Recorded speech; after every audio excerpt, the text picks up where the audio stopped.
देखिए, भारतीय जनता पार्टी का राजनीति तो आपको पता ही है। ये देश में नफरत फैलाने की राजनीति कर रही है। कोई भी बिल आता है वो देश के हर एक नागरिक के लिए आता है, ना ही कि कोई पॉलिटिकल पार्टी को ध्रुवीकरण करने के लिए होता है। देश के किसान का क्या हाल है उस पर ध्यान नहीं देना है। बेवजह से विवाद खड़ा किए हैं, इससे किसको लाभ मिलना है?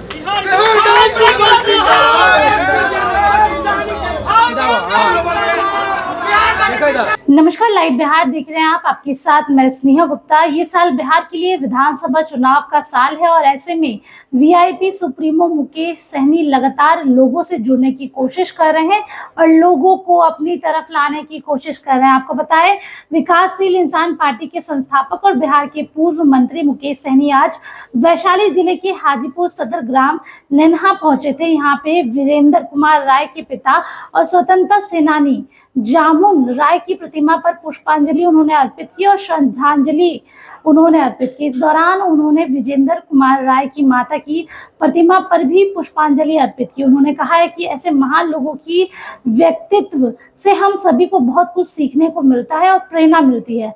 हमारी पार्टी महापुरुषों को सम्मान देने का कार्य करती है। उन्होंने कहा है कि यह सौभाग्य है कि आज हमें जामुन राय की प्रतिमा पर माल्यार्पण करने का अवसर मिला। इस मौके पर वीआईपी सुप्रीमो मुकेश सहनी का जोरदार स्वागत किया गया और सीधे तौर पे ये कहा गया कि डिप्टी सीएम के कैंडिडेट हैं और नारे लग गए। क्या कुछ तस्वीरें थी, क्या कुछ मंजर था।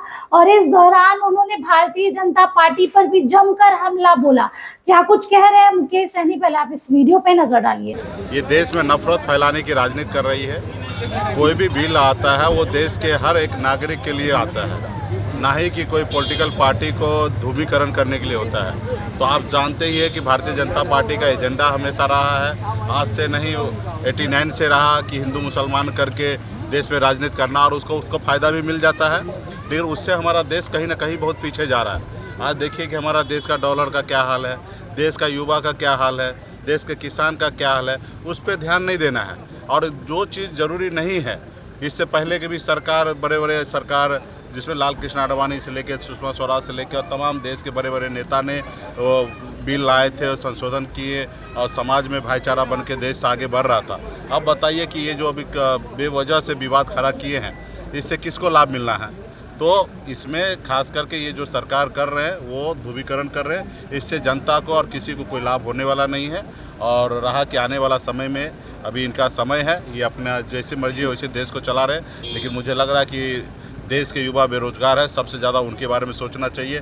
आज 80 करोड़ युवा लोगों को 5 किलो राशन पे निर्भर करने के लिए देश के प्रधानमंत्री लगा दिए। आप बताइए, दुनिया में कोई भी ऐसा कंट्री नाम मेरे को बताइए कि उस कंट्री के एक 75% 85% आबादी 5 किलो चावल पर सरकार के ऊपर निर्भर रहे। ऐसे देश आप बताइए कि कैसे हमारा देश चलेगा।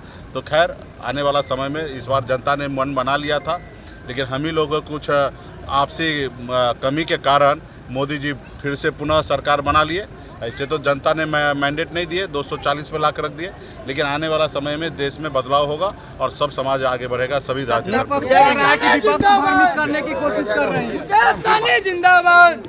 तो सुना आपने क्या कुछ कहा उन्होंने। इसके साथ ही उन्होंने जमकर भारतीय जनता पार्टी पर निशाना साधा और उन्होंने कहा कि लगातार ही भारतीय जनता पार्टी मुसलमानों को लेकर राजनीति करती है और ये साल बिहार विधानसभा का साल है और चुनावी साल में वो जो करना चाहती है वो हमने सबने देखा। इस बार भी हम एकजुट नहीं थे, जिसकी वजह से मोदी जी दोबारा आ गए, नहीं तो वो नहीं आ पाते। तो देखिए, सीधे तौर पे मुकेश सहनी ने भारतीय जनता पार्टी पर जमकर निशाना साधा है। अब देखना होगा आगे क्या कुछ होता है। आप बने रहिए हमारे साथ, तब तक के लिए बहुत बहुत शुक्रिया।